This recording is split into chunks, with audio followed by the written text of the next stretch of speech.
We got the story from Daily Mail. Instagram censors evolutionary biologist for posting a chart from transgender study by prominent science journal that showed biological men are stronger than biological women in a range of Olympic sports. Evolutionary biologist Colin Wright had one of his Instagram posts removed for hate speech and claims he was unable to appeal his review. Now, for those that aren't familiar, Colin's actually been on this show. Yes. And he didn't post any hate speech. He posted science. Yep. So he basically was disparaging Fauci. That explains. Wait, no. Not no. even Wait, hold Fauci. on. I'm sorry. Instagram is disparaging Fauci because Fauci is science. Oh yeah. Right. Yeah. So that's how it works. I'm told. Yes. Okay. There we go. Yeah. So Instagram hates science. All right. Colin Wright tweeted, Instagram took down one of my posts for violating their rules on hate speech. What was the thing I posted? A figure from Fond of Beatles and TL Exercises peer-reviewed paper showing male advantage in certain sports activity. They said, avoid losing access to your account in the future. This shows the chart. They said the chart was taken from a study published in Medicine and Sports and Exercise, which tested if the International Olympic Committee's guidelines for transgender athletes eliminated the performance advantage male athletes' bodies give them naturally. And as we can see, there is absolutely, according to the study, a male advantage. Although I'm not here to talk necessarily about the study, just the censorship. This is it's crazy. Okay. Yeah. They claim all the science agrees, the experts agree, and then they just eliminate anybody from social media who doesn't. So you've got these stories about vaccine mandates, and they're like 97% of our workforce is vaccinated. Yeah, because you fired, the other how many percentage of them? So if you have 100 people working at your company and 60 of them get vaccinated, and then you fire a handful, and you're like, see, let's say only 40 were not vaccinated, so you're 60-40. Then they fire the 40 people, and they say we're 100% vaccinated. That's what's happening. They I don't know. I just don't even know what to say about this anymore. Are we not allowed to talk about the contents of that study? Probably not. We risk getting cut Probably off not, but by we doing are. so. We are. Because this is insane. Look, that is truly insane. That you can't just say that a dude is stronger than a woman. Well, that's a generalization, not always, because some women are stronger than men. So, but no the strongest human.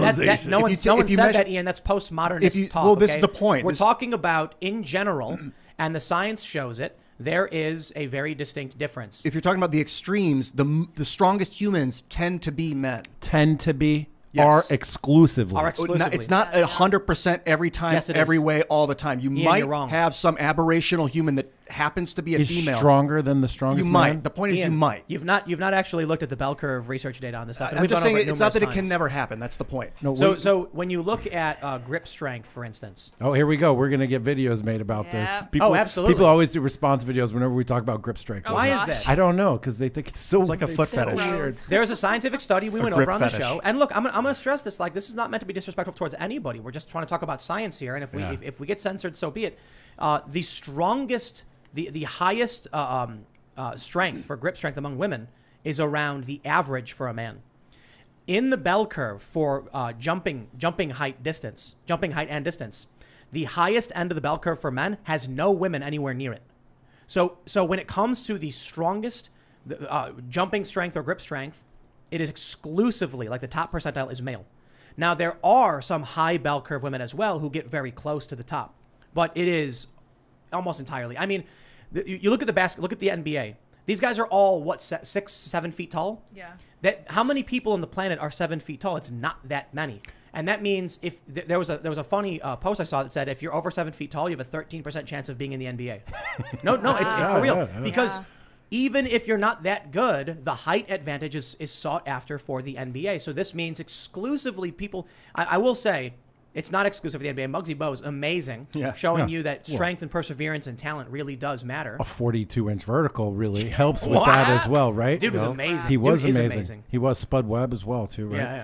Yeah, so this is just part of the whole trend of destroying masculinity and destroying the idea of what a man is. And you just can't have science saying that men are stronger, so we have to eliminate that and suppress that. I think historiologically, we've just developed, men have developed the snap strength power because they had to run and hunt and No, they ran and hunted because they were bigger and stronger, bro. And it's not like playing basketball makes you tall. I think it comes from the women staying home to protect the child. We're both right. Yeah.